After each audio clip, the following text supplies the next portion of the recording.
तो चलिए आज के इस विश्लेषण में सीधे आगे बढ़ते हैं। आज हम जिस विषय पर बात करने वाले हैं ना, वो इतिहास का एक बेहद गंभीर और सच कहूं तो कांपने पर मजबूर कर देने वाला दृश्य है। हम विक्रम सेठ की लिखी गई कविता और डॉक्टर्स जर्नल एंट्री फॉर अगस्त 6, 1945 की गहराइयों में उतरेंगे। ये सिर्फ एक कविता नहीं है, ये हमें सीधे उस दिन के ठीक बीचों बीच ले जाती है जिसे दुनिया शायद ही कभी भूल पाएगी। एक बिल्कुल आम सी सुबह अचानक दुनिया के सबसे बड़े भयावह सपने में कैसे तब्दील हो गई, आइए इसे समझते हैं। कविता की शुरुआत होती है इन शब्दों से, एक तेज चमक, फिर एक और चमक ने मुझे चौंका दिया। हम यहाँ सीधे उस पल में कूद रहे हैं जहाँ सब कुछ बस एक झटके में हमेशा के लिए बदल गया, बिना किसी चेतावनी के। इन शब्दों को महसूस कीजिए, कितनी तेजी से और कितनी अचानक से यहाँ मुख्य पात्र की पूरी दुनिया हिल जाती है। ये झटका सीधे तौर पर उस अचानक आई तबाही को दर्शाता है जिसने लिटरली आसमान को चीर कर रख दिया था। इस पूरे सफर में आज हम जो भी शब्द और दृश्य महसूस करेंगे वो पूरी तरह से इसी मूल कविता से लिए गए हैं। ये शब्द अपने आप में उस वक्त के असहनीय दर्द और तबाही के चश्मदीद गवाह हैं। एक इंसान ने अपनी आंखों से जो देखा, इन शब्दों में छिपी वही सच्चाई और गहराई आज हमारा मार्गदर्शन करेगी। तो इस कहानी का पहला हिस्सा है तूफान से पहले की शांति। एक बिल्कुल शांत सुबह। अब जरा इन दो बिल्कुल अलग स्थितियों को देखिए। खास बात यह है कि ये एक ही दिन के दो पल हैं। एक तरफ बताया जा रहा है कि सुबह बिल्कुल शांत, सुंदर और गर्म थी, और अगले ही पल वही जानी पहचानी दुनिया लकड़ी और मलबे में ढह गई। सोचिए जरा, प्रकृति अपनी पूरी खूबसूरती के साथ मौजूद है और एक ही पल में पूरी दुनिया तबाह हो जाती है। इन दोनों स्थितियों के बीच का जो अंतराल है वो दिमाग को सुन कर देने वाला है। अगर हम क्रमवार देखें कि उन चंद सेकंड्स में आखिर हुआ क्या, तो चीजें और भी डरावनी लगती हैं। सबसे पहले एक आकाशीय चमक होती है। दिमाग तुरंत एक तर्क ढूंढने की कोशिश करता है, क्या ये कोई मैग्नीशियम फ्लेयर है? लेकिन इससे पहले कि इंसानी दिमाग इस अफरा तफरी को प्रोसेस कर पाए, छत और दीवारें मलबे में बदल जाती हैं। हालात इतने खराब हैं कि पहने हुए कपड़े तक गायब हो जाते हैं, और तब जाकर पहली बार अपने ही शरीर पर आए भयंकर घावों का एहसास होता है। एक दिमाग इस अचानक आए सन्नाटे को कैसे समझे, ये सच में अकल्पनीय है। आगे बढ़ते हैं दूसरे हिस्से की तरफ, खून और दहशत का माहौल। यहाँ जो सबसे ज्यादा झकझोर देने वाली बात है वो ये कि इस घबराहट के बीच डॉक्टर का खुद का खून बह रहा है।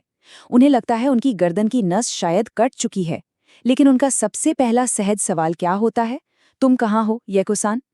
अपनी जान पर बन आई है, फिर भी अपनी पत्नी को ढूंढने की ऐसी फिक्र। ये पूरी तरह से सर्वाइवल इंस्टिंक्ट और निस्वार्थ इंसानी भावनाओं का एक बेहद जज्बाती दृश्य है। तीसरा भाग, मलबे से भागना, बचने की वो आखिरी जद्दोजहद। सड़क पर भागते हुए अचानक उनका पैर किसी चीज से टकराता है और वो लिखते हैं, मेरी सांस रुक गई जब मैंने देखा कि वो एक सर था। यहाँ जरा एक पल के लिए रुकिए। घबराहट में भागते हुए अचानक जमीन पर किसी के कटे हुए सर से टकरा जाना, ये एक ऐसी खौफनाक स्थिति है जो सीधे रूह को हिलाकर रख देती है। वो आम सड़क अब सड़क नहीं रही थी, मौत का नरक बन चुकी थी। और ऐसी भयानक स्थिति में इंसानी दिमाग कैसे रिएक्ट करता है, ये बड़ा हैरानकुन है।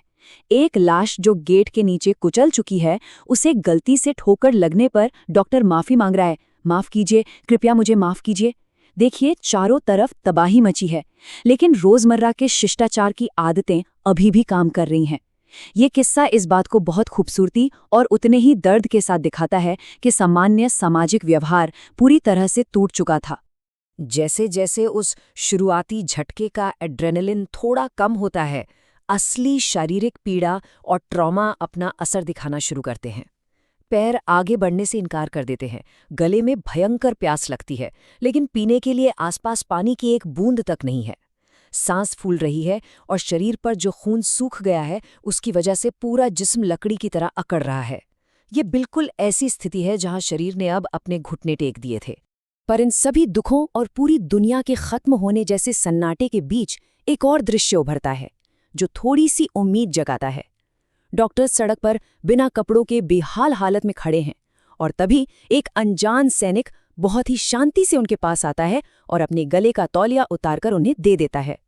ऐसी अत्यंत तबाही के बीच बिना कुछ बोले इंसानियत का ये छोटा सा निस्वार्थ काम सच में दिल को छू जाता है।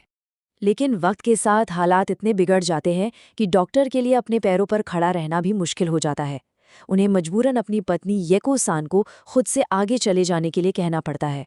वो लिखते हैं, एक भयंकर अकेलापन मुझ पर छा गया जब वो चली गई। दिमाग तेजी से दौड़ रहा है लेकिन शरीर चलने से लाचार है। इस मलबे और पीड़ा के बीच अकेले छूट जाने का ये एहसास कितना दर्दनाक रहा होगा, इसका हम सिर्फ अंदाजा ही लगा सकते हैं।